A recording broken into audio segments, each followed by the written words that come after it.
In 2009, China announced a new financial district modeled directly on Manhattan, complete with a skyline of glass towers, underground high-speed rail, and a 200 billion yuan investment.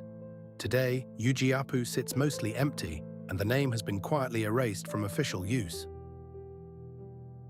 The Yujiapu Financial District was built in Binhai, a district within Tianjin that became China's 7th special economic zone in 2009.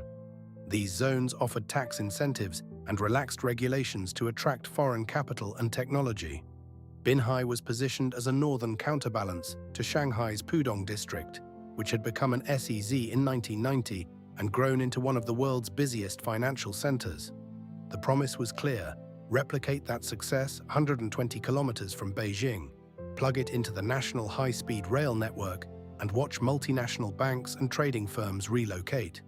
For residents and local government officials, this meant jobs in finance and professional services, property values tied to a growing business hub, and transformation of a coastal area into a globally recognized financial center. The original special economic zones, created by Deng Xiaoping in the early 1980s, were small experiments in market capitalism along the southeastern coast. Shenzhen, Shantou, Zhuhai, and Xiamen were chosen specifically because they were far from Beijing, limiting political risk if the experiment failed. These first 4 zones were all established between 1980 and 1981. By the 2000s, the model had proven so successful that China expanded the program dramatically. Hainan Province became the 5th SEZ in 1988. Pudong became the 6th in 1990. By the 2020s, the combined number of SEZs, national-level new areas, and free trade zones reached 45.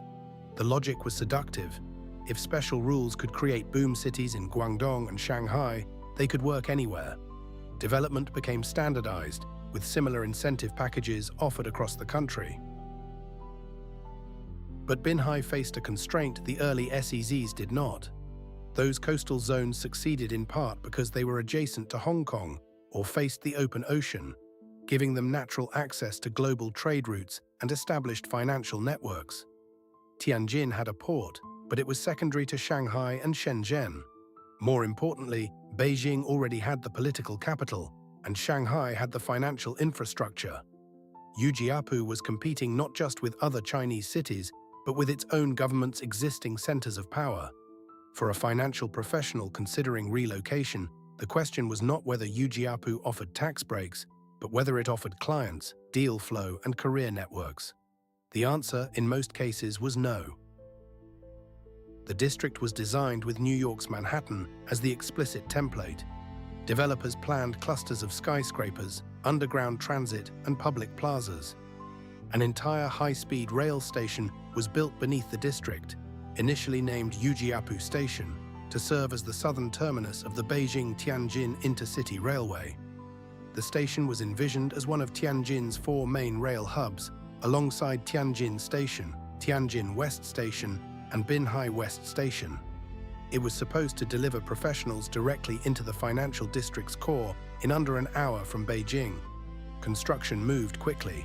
Buildings rose across the Hai River's north shore, within the larger area that includes Xiangluowan Business District and the Tianjin Economic Technological Development Area. International architects were hired. The skyline began to resemble the renderings. The district was even designated as an APEC low-carbon demonstration town, adding environmental credentials to the pitch. Then the buildings stood empty. The mechanism that broke the promise was not corruption or poor construction. It was a fundamental mismatch between supply and demand. Financial firms need deep labor pools, established legal and regulatory ecosystems, proximity to clients, and network effects that come only from density. You cannot legislate those into existence.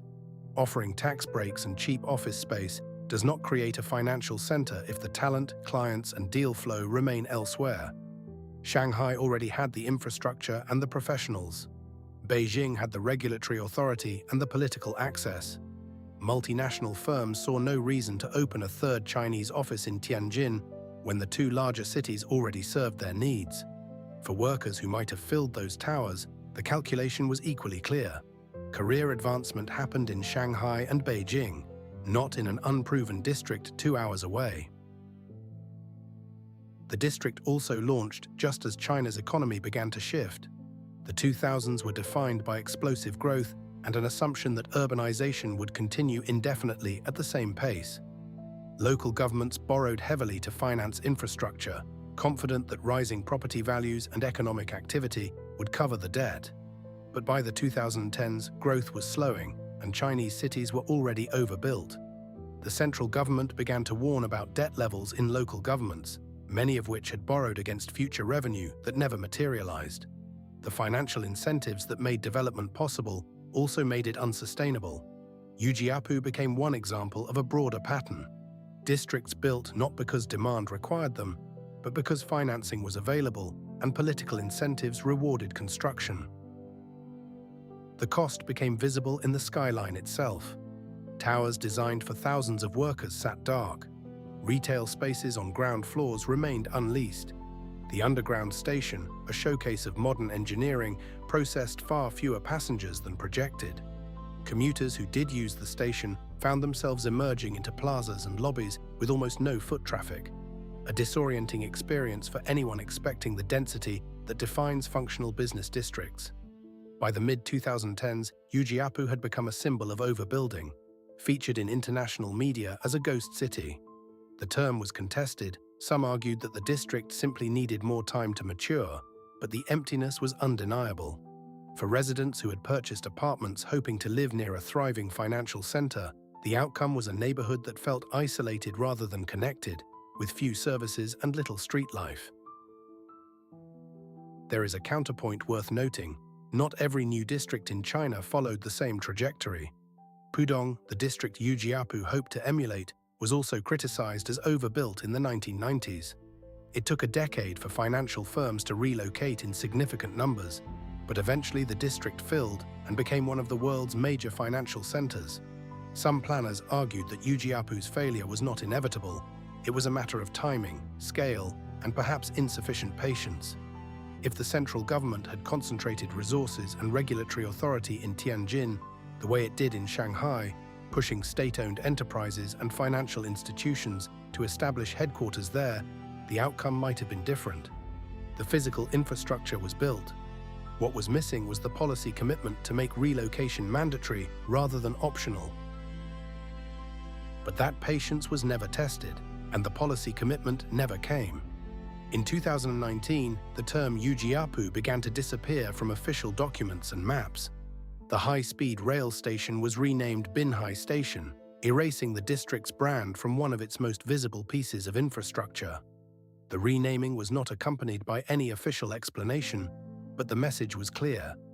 The Manhattan dream was over, and the government was moving on.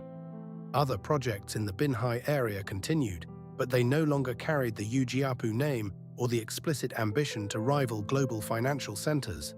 The district itself remained legally designated as the Yujiapu Financial District, but in practice, the marketing and identity had been abandoned. Today, the Yujiapu Financial District still exists as a physical place. Some buildings have tenants. The rail station still operates, now as Binhai Station, serving passengers traveling between Beijing and Tianjin's coastal areas. But it functions as a cautionary tale rather than a model. The towers that were supposed to house the next generation of Chinese finance now serve as a reminder that infrastructure alone does not create a city. You cannot simply copy the form of Manhattan and expect the function to follow. Financial centers emerge from decades of accumulated institutions, talent, and trust. They cannot be decreed into existence by policy, no matter how much capital is deployed or how closely the architecture mimics a successful precedent. The lesson is not that special economic zones fail. Shenzhen and Pudong prove they can work under the right conditions. The lesson is that success requires more than favorable regulations and impressive architecture. It requires geographic advantage, timing, a genuine gap in the market that the new district can fill, and often direct government intervention to relocate institutions and workers. Yujiapu had the architecture and the incentives, but it was competing with cities that already offered everything it promised, and it arrived just as China's growth model was shifting. The feedback loop that was supposed to drive growth never engaged. Without anchor tenants, smaller firms did not follow. Without firms, workers did not relocate. Without workers, services and retail did not open. And without street-level activity, the district remained unappealing to the next wave of potential tenants. The skyline remains, a monument to ambition and miscalculation. The high-speed rail still stops at Binhai station, delivering passengers to a district that never fulfilled its purpose. And across China, other cities continue to build new districts and special zones, applying lessons from both the successes and the failures. Yujiapu's story is not unique, but it is instructive. It shows what happens when the tools that worked in one context, coastal access in the 1980s, political will in Shanghai in the 1990s, are applied without adapting to new constraints. The dream of replicating Manhattan was never impossible. It simply required more than a skyline and a train station. Visual reconstructions are illustrative. Facts and interpretations are based on the sources listed in the description.